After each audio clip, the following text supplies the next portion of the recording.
नमस्कार, उत्तराखंड के बुलेटिन में आप सबका स्वागत है। आप सभी के साथ हाजिर हूं मैं कंचन। शुरुआत करेंगे बुलेटिन की बड़ी खबर के साथ। सीएम पुष्कर सिंह धामी के दिल्ली दौरे को लेकर उत्तराखंड सियासत में चर्चाओं का बाजार भी गर्म हो गया है। बीजेपी प्रदेश उपाध्यक्ष देवेंद्र भसीन का कहना है कि सीएम धामी दिल्ली में हैं और वो कई केंद्रीय नेताओं से राज्य हित के मुद्दों पर मुलाकात करेंगे। साथ ही उन्होंने कहा कि सीएम धामी जब भी दिल्ली जाते हैं तो वो उत्तराखंड के लिए कोई न कोई सौगात लेकर वापस आते हैं। साथ ही उन्होंने यहां पर यूकेएसएससी मामले पर कहा कि इसकी लगातार जांच जारी है, जल्द ही रिपोर्ट सार्वजनिक की जाएगी।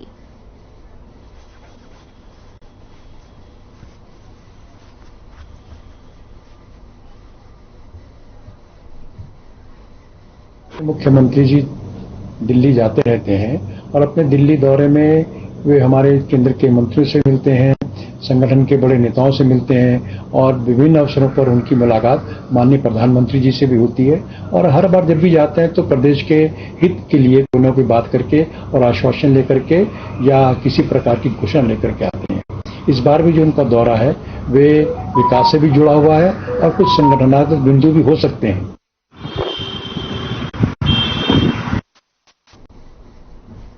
उत्तराखंड में शिक्षा विभाग के अंतर्गत प्राथमिक स्तर पर राष्ट्रीय शिक्षा नीति 2020 लागू करने के बाद अब इसी महीने उच्च शिक्षा विभाग में भी यहां पर एनईपी लागू कर दी जाएगी। केंद्रीय शिक्षा मंत्री की मौजूदगी में उच्च शिक्षा विभाग इसे लागू करेगा।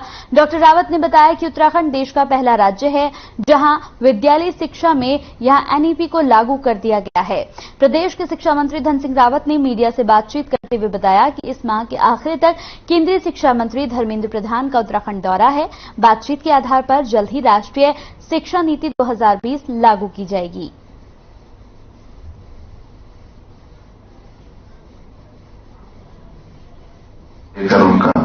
हम इसी माह जो है केंद्रीय शिक्षा मंत्री जी यहां आने वाले हैं और हमारे मुख्यमंत्री जी हम उच्च शिक्षा में जो राष्ट्रीय शिक्षा नीति है एनईपी 2020 उसको लागू करने जा रहे हैं। जैसे उनका समय मिलेगा वैसे आप लोगों को बता दिया जाएगा।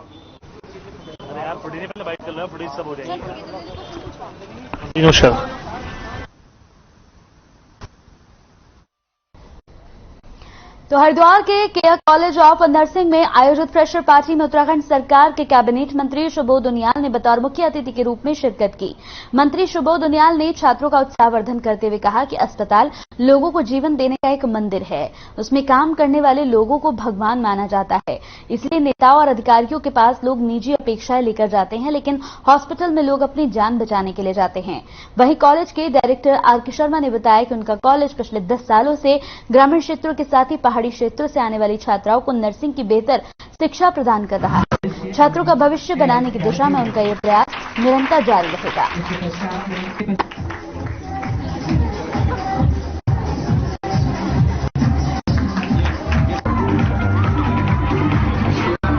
ये जो हेल्थ प्रोफेशन है इसमें जो भी आदमी हॉस्पिटल में जाता है तो वो इस तरह से जाता है मेरी जान बच जाए, तो वो जान बचा एक किस्म से ये मंदिर है लोगों को जीवन देने का।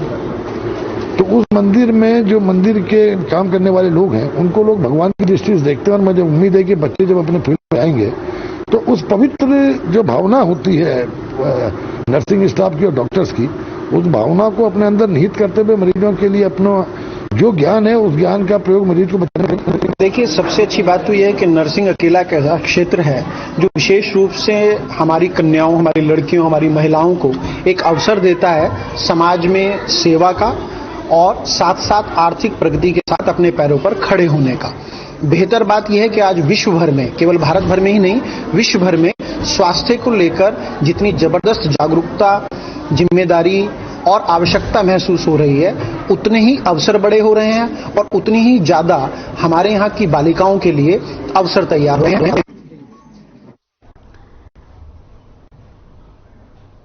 तो वहीं बीजेपी पीएम मोदी के जन्मदिवस से 2 अक्टूबर यानी कि गांधी जयंती तक सेवा पखवाड़े के रूप में इसे मना रही है। इसी को लेकर प्रदेश के अलग अलग जगहों पर प्रबुद्ध जन सम्मेलन का भी आयोजन किया जा रहा है। इसी कड़ी में बीजेपी ने देहरादून के यहां पर IRTD ऑडिटोरियम में एक जन सम्मेलन का आयोजन किया है, जहां कैबिनेट मंत्री धन सिंह रावत ने मीडिया से बातचीत में बताया कि जन सम्मेलनों के जरिए बीजेपी बीते 8 सालों में पीएम मोदी द्वारा किए गए कामकाजों को जनता तक पहुंचाने का काम कर रही है।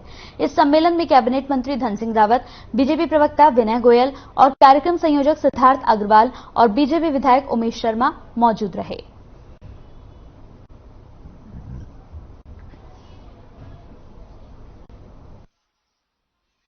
देखिए, पूरे भारतवर्ष में भारतीय जनता पार्टी प्रधानमंत्री जी के जन्मदिन से लेके और गांधी जी के जन्मदिन तक एक सेवा पखवाड़े के रूप में मनाने का पार्टी का निर्णय है और आज प्रबुद्धजनों का सम्मेलन देहरादून में आयोजित किया जा रहा है। सभी जगह हो रहा है और प्रधानमंत्री जी ने इन 8 वर्षों में जो जो लोक हित के और देश हित के लिए काम किए हैं उनके बारे में जनता को भी बताया जाएगा, प्रबुद्धजन लोगों को भी बताया जा रहा है। और बड़ी बात यह है कि माननीय प्रधानमंत्री जी के द्वारा राष्ट्रीय शिक्षा नीति को देश में लागू किया गया है और जिसमें कि सबसे बड़ी बात यह है कि रोजगार पर शिक्षा दी जाएगी।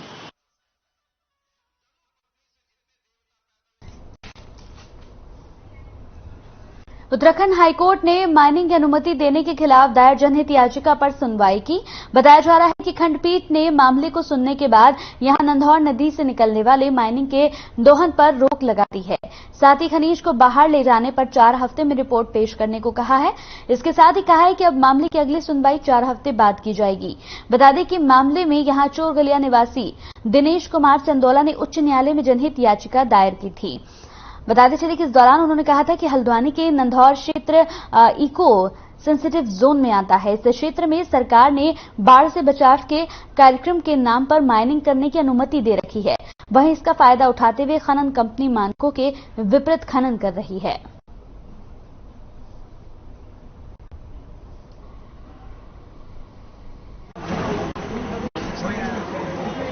नंधौर में जो रिवर में माइनिंग के लिए परमिशन दी गई थी ड्रेजिंग के नाम पे इको सेंसिटिव एरिया में, तो उस मामले में केंद्र सरकार द्वारा अपना जवाब दाखिल किया गया था, लेकिन राज्य सरकार अभी भी उसमें अपना पक्ष नहीं रख पाई है, अपना जवाब नहीं दे पाई है। तो राज्य सरकार की ओर से जवाब के लिए समय की मांग की गई थी। इसके बाद कोर्ट ने इसमें 4 सप्ताह का और समय दिया और तब तक जो वहां पर ड्रेजिंग और माइनिंग होनी है नंधौर रिवर में, उस पर रोक आगे बढ़ा दी है।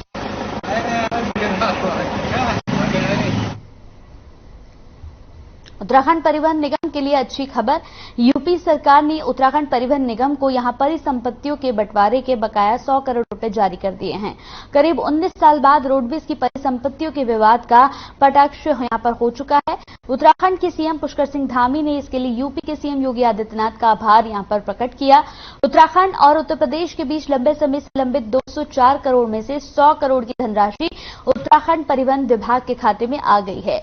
परिवहन मंत्री चंदन राम दास का कहना है कि दोनों ही राज्यों के मुख्यमंत्रियों के प्रयास से लंबे समय से अटकी धनराशि की पहली किश्त 104 करोड़ मार्च में और बची हुई धनराशि 100 करोड़ उत्तराखंड के खाते में आ चुकी है, जो कि एक बड़ी उपलब्धि है। वहीं अब जल्द ही इस पैसे से परिवहन विभाग अपने बसों के बेड़े को बढ़ाने का काम करेगा, जिसमें पर्यावरण के अनुकूल बसों की खरीद होगी।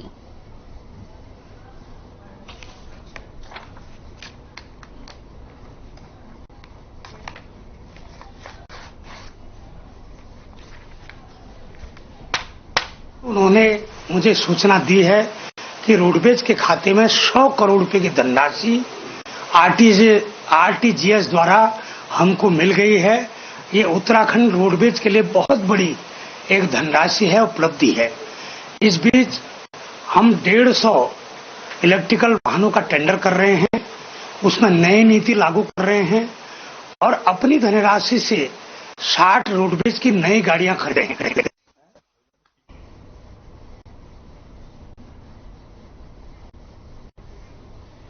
तो वहीं हल्द्वानी विधायक सुमित हृदेश से गोला खनन संघर्ष समिति के लोगों ने मुलाकात की। ये मुलाकात एक प्रदेश एक रॉयल्टी की मांग को लेकर की गई, जिसमें गोला खनन से जुड़े कारोबारियों ने 7 सूत्रीय मांगों को विधायक के सामने रखा और अपनी परेशानियों के बारे में भी यहां जानकारी दी। उनका कहना है कि वो लंबे समय से अपनी मांगों को लेकर संघर्ष कर रहे हैं। समिति के लोगों ने विधायक से निवेदन किया कि वे उनकी समस्याओं को सदन में उठाएं। गोला खनन संघर्ष समिति के लोगों का कहना है कि गोला नदी से लाखों मजदूर खनन तमाम कारोबारियों और स्टोन क्रशरों के हित जुड़े हुए हैं। तो वहीं विधायक ने कहा कि वो मांगों को लेकर राज्य सरकार से चर्चा करेंगे।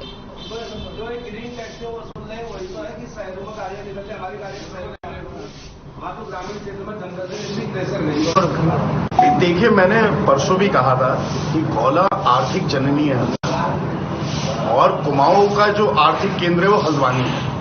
ये विषय बड़ा गंभीर है कि अगर जो लोग गौला से अपने जीवन यापन के अलावा अर्थव्यवस्था में और सरकार को इतना राजस्व देते हैं, ऐसे लोगों की अगर अनदेखी होगी, ऐसे लोगों की समस्याओं को नहीं सुना जाएगा और समझा जाएगा, और एक ऐसा लगता है कि तुगलकी फरमान देहरादून ने जारी करने का पूरे फैसला ले रखा है। कोई स्टडी यहाँ पे नहीं होती है, कोई विचार विमर्श इन लोगों के साथ नहीं होता है, थोप दिया जाता है। और हमारी मांग ये है कि जैसे पूरे प्रदेश में गौला की जो रॉयल्टी है वो 31 रुपए की है, और जो इन्होंने खनन के संपत्तिकरण के नाम से जो पट्टे दिए हैं उसमें इन्होंने 7 रुपए की रॉयल्टी दी है।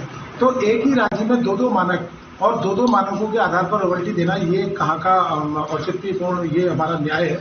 और हमारी मांग ये है कि पूरे राज्य में एक रॉयल्टी हो। दूसरा, जो इन्होंने ग्रेन टैक्स के नाम से आईटीओ में जो अवैध वसूली शुरू कर दी। तो खबर द्वाराहाट से है, जहां आज शहीद मोहन चंद्र शर्मा की मूर्ति पर श्रद्धांजलि दी गई।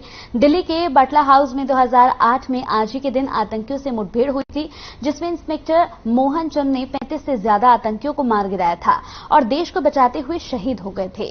उन्हें अपनी वीरता के लिए अशोक चक्र और राष्ट्रपति पुरस्कार से सम्मानित किया गया था।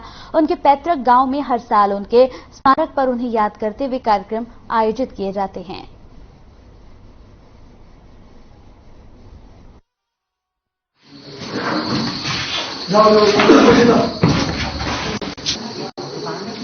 पटना और सागवानी आपके क्षेत्र के।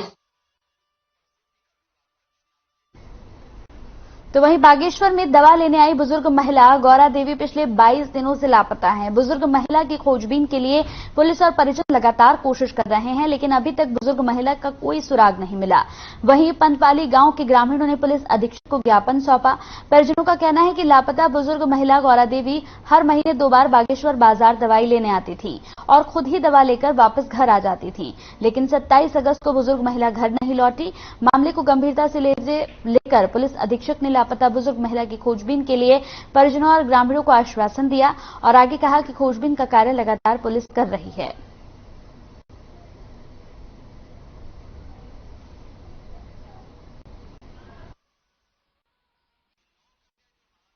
ये 27 अगस्त को गांव से दवाई लेने के लिए आई थी। जो हमारे ये बीच गली में शरणार्थी रहते उनके वहां से ये हमेशा दवाई लेती थी। महीने में 2 बार दवाइयों लेने आती थी ये, और अपने आप ही घर भी आ जाती थी। लेकिन हम लोग कुछ इस क्रम में रहे कि हमने सोचा कि वो बेटियों के वहाँ भी जाती थी सासू हमारी, तो हमने इस क्रम में रहे कि वो वहाँ गई होगी। हमने देश की खोजबीन की, जिससे हमें पता चला कि वो वहाँ नहीं गई है। फिर उसके बाद हमने अपने जो सगे संबंधी हैं, जहाँ जहाँ उनका रिश्ता है, वहाँ खोजबीन शुरू की, लेकिन वहाँ भी हमें कोई पता नहीं चला। उसके बाद हमने एफआईआर दर्ज करवाई, जिससे हमने पुलिस की पुलिस स्टेशन बहुत बार गए हम, लेकिन हमें वहाँ से कोई सहयोग नहीं मिला। ये मैडम जो मिसिंग हो रखी है, ये 27 तारीख की लगभग घटना रही है। घर से दवाई लेने के लिए बता करके गई थी, लेकिन उसके बाद इनकी अभी वापसी नहीं हो पाई। और पुलिस को जब से पता लगा तो हमने इसमें इनको ढूंढने के जो हमारे एसओपी है, उसमें ढूंढने के सारे प्रयास हम लोग लगातार कर रहे हैं। बाकी घर वाले भी इसको ढूंढने का इनको काफ़ी प्रयास उन्होंने किया है। हर जगह कौसानी, अल्मोड़ा, आसपास के एरिया तक भी सब लोग गए हैं, प्रयास कर रहे हैं। तो काशपुर के कैलाखेड़ा में एडीएम जयभारत सिंह ने अवैध खनन के खिलाफ चेकिंग अभियान चलाया और 16 वाहनों को सीज किया। प्रशासन की कार्रवाई के चलते कई वाहन चालक वाहन को छोड़कर मौके से फरार हो गए, जबकि पुलिस की देखरेख में खड़े वाहनों में से एक वाहन भी मौके से फरार हो गया। आपको बता दें कि अवैध खनन पर अंकुश लगाने के लिए उधम सिंह नगर के एडीएम जयभारत सिंह ने सोमवार देर रात एडीएम राकेश तिवारी, तहसीलदार यूसुफ अली समेत अन्य अधिकारियों के साथ कैलाखेड़ा के राष्ट्रीय राजमार्ग 74 पर औचक चेकिंग अभियान चलाया। इस दौरान एडीएम राकेश चंद्र तिवारी ने कहा कि अवैध खनन की सूचना मिल रही थी, जिसके चलते ये कार्रवाई की गई है। उन्होंने कहा कि अवैध खनन को किसी भी कीमत पर बर्दाश्त नहीं किया जाएगा।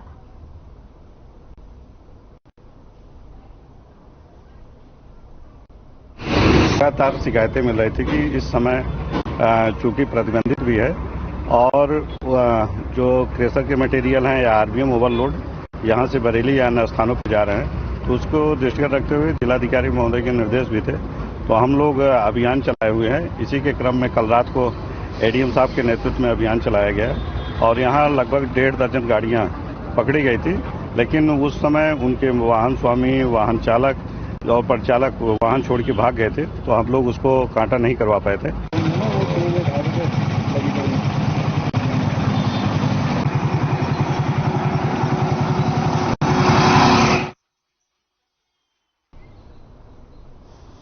तो वही चौबट्टा खाल में कोला दरिया के पास एक कार खाई में गिर गई, जहां हादसे में यहां पर 2 लोगों की मौके पर ही मौत हो गई, जबकि एक युवक घायल भी हो गया। घायल युवक को अस्पताल में भर्ती कराया गया। सूचना मिलते ही पुलिस मौके पर पहुंची और इस पूरे मामले की जांच पड़ताल में जुट गई। हालांकि मृतकों की पहचान कुंदन सिंह गांव यहां कोलंदिया, थैलीसैड और साथ ही रोहित गाजियाबाद के रूप में हुई है।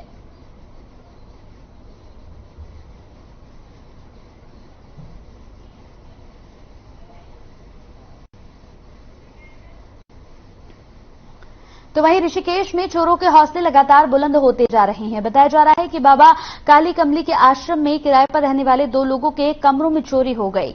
जानकारी के मुताबिक चोरों ने करीब 1.5 लाख रुपए लेकर यहां से फरार हो गए।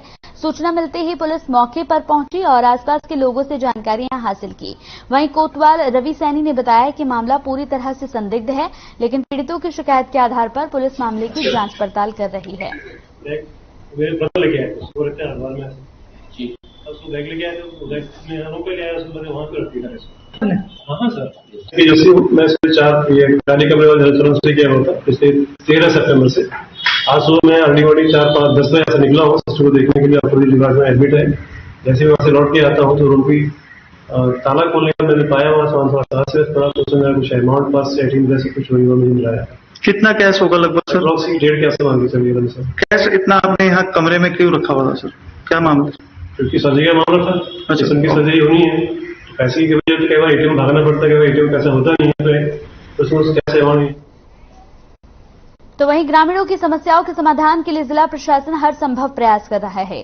इसी कड़ी में जिसपुर तहसील परिसर में तहसील दिवस पर लोगों की समस्याओं को सुनने के लिए जिलाधिकारी उधम सिंह नगर युगल किशोर पंत पहुंचे, जहां विद्युत विभाग, मत्स्य विभाग, बाल विकास परियोजना, स्वास्थ्य विभाग, पशुपालन विभाग के साथ साथ अन्य कई विभाग और मौजूद रहे। वहीं जिलाधिकारी युगल किशोर पंत ने बताया कि शिकायत पत्र में ज्यादातर समस्याएं नहर पर अतिक्रमण को लेकर आ रही है। साथ ही उन्होंने बताया कि ई समाधान चौपाल के माध्यम से लोग अपने घरों से ऑनलाइन जुड़ रहे हैं और इसके माध्यम से बहुत समस्याओं का समाधान भी निरंतर किया जा रहा है।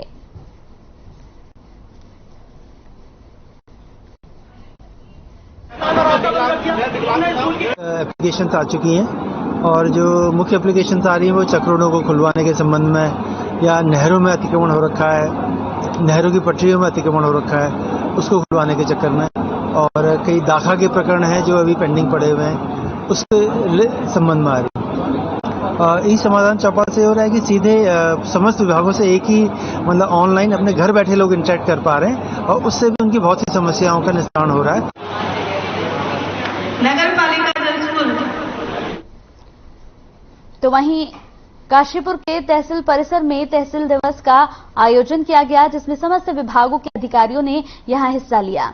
तहसीलदार यहां अक्षय कुमार भट्ट ने बताया कि प्रत्येक महीने के मंगलवार को तहसील दिवस का आयोजन किया जाता है, जिसमें जो फरियादी अपनी शिकायत लेकर तहसील दिवस में पहुंचते हैं उन फरियादियों के यहां पर शिकायतों का निस्तारण कर दिया जाता है, जबकि जिन फरियादियों ने अभिलेखों में कमी होती है उसको 1 सप्ताह का समय देकर उसका भी निस्तारण कर दिया जाता है। साथ ही जिस अधिकारी से संबंधित जो कार्य होते हैं उन्हें सौंप दिए जाते हैं और फरियादियों का निस्तारण तुरंत किया जाता है।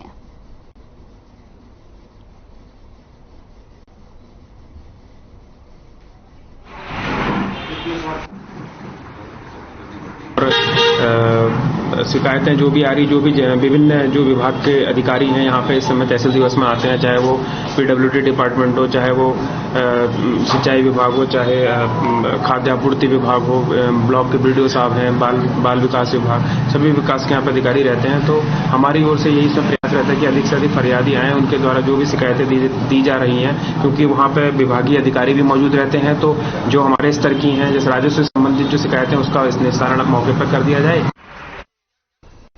तो खबर सितारगंज से है, जहां पर एचएस हॉस्पिटल में यहां जश्न ईद मिलादुन्नबी कमेटी की ओर से इमाम हुसैन की याद में हुसैन ब्लड डोनेशन कैंप लगाया गया।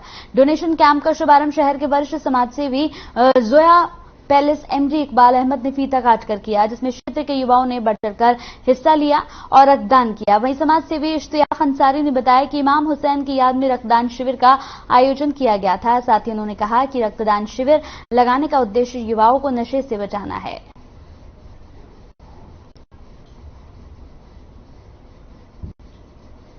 जो बहुत ज्यादा बढ़ चढ़ के उम्मीद से ज्यादा लोगों ने आज ब्लड डोनेशन करा है। ये उसका मैसेज यही है कि कभी कोई परेशान हमारे शहर में ब्लड की वजह से किसी की जान ना जा सके, तो ज्यादा से ज्यादा युवाओं ने इसमें ब्लड डोनेट करा। हमारी उम्मीद से भी ज्यादा लोगों ने ब्लड डोनेट करा। सितारगंज में ब्लड डोनेशन कैंप लगा हुआ है और मुस्लिम समाज के लोगों ने जो है इसमें इमाम हुसैन की याद में ब्लड डोनेशन कैंप लगा रखा है। तो फिर हम लोग जो है और हमारे ऑफिस के जो भी 2-3 कर्मचारी हैं, हम लोग यहाँ पर आए हैं, ब्लड डोनेट करेंगे। और बड़ा ज़रूरी है ये, मैं समझता हूँ कि हर आदमी को जो है ब्लड डोनेट करना चाहिए, बहुत ज़रूरी है। और मैं बहुत बहुत शुक्रिया अदा करूँगा जिन्होंने ये डोनेशन कैंप लगाया और यहाँ पर जो है कई सारे लोग यहाँ आ रहे हैं, ब्लड डोनेट कर रहे हैं। अभी बात ये भी है कि कोई ना कोई दुर्घटना। तो खबर कोटद्वार से है, जहां ब्लॉक प्रमुख के सहयोग से विकासखंड के सीआरसी ठंडोली खरीक में स्कूलों में सभी छात्र छात्राओं को किताब वितरण की गई। वहीं यहां देवी खेत में कार्यक्रमों में ब्लॉक प्रमुख राणा ने कहा कि मैं शुरू से ही शिक्षा के प्रति जागरूक रहा हूं। आज भी भोले महाराज के सहयोग से विकासखंड में छात्र छात्राओं को अध्ययन सामग्री का वितरण किया गया। रायका सिलोगी में 920 छात्र छात्राओं और रायका देवी खेत में 355 छात्र छात्राओं को सामग्री दी गई। आगे कहा कि पिछले विधानसभा यमकेश्वर के 1500 बच्चों को गोद लिया था और आगे भी इसी प्रकार जनहित के कार्य करते रहेंगे।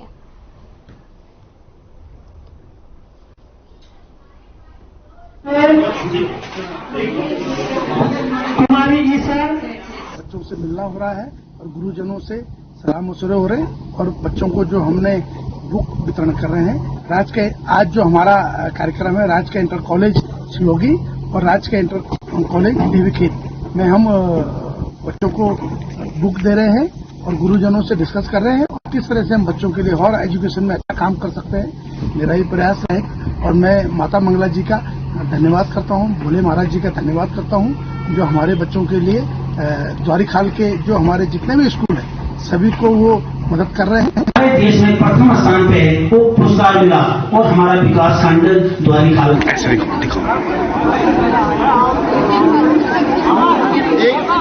आगे खड़े करके हाँ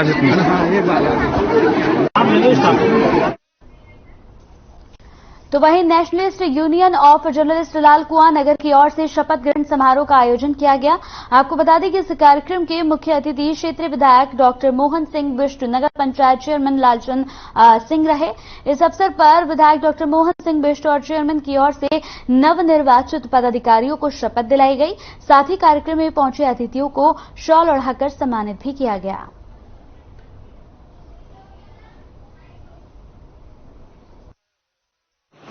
बेसिकली शपथ ग्रहण के साथ साथ पत्रकारों की समस्याएं, उनकी मांगें और उनको सरकार द्वारा जो सुविधाएं दी जा रही है उन पर भी यहाँ पर मंथन हुआ, उन पर भी चर्चा हुई और एक सामूहिक रूप से ये तय किया गया कि जो भी पत्रकारों की मांगें हैं, जो भी उनकी समस्याएं हैं, उनको सेंट्रलाइज करके संगठन अपनी तरफ से सरकार और शासन के समक्ष उनको रखेगा।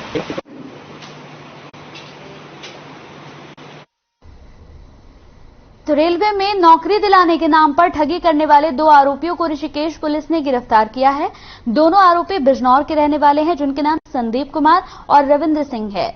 आरोपियों ने 1-2 नहीं बल्कि आधा दर्जन से ज्यादा लोगों से 44 लाख रुपए की ठगी की है। पुलिस ने आरोपियों को न्यायालय में पेश किया, जहां कोर्ट ने उनको जेल भेज दिया है।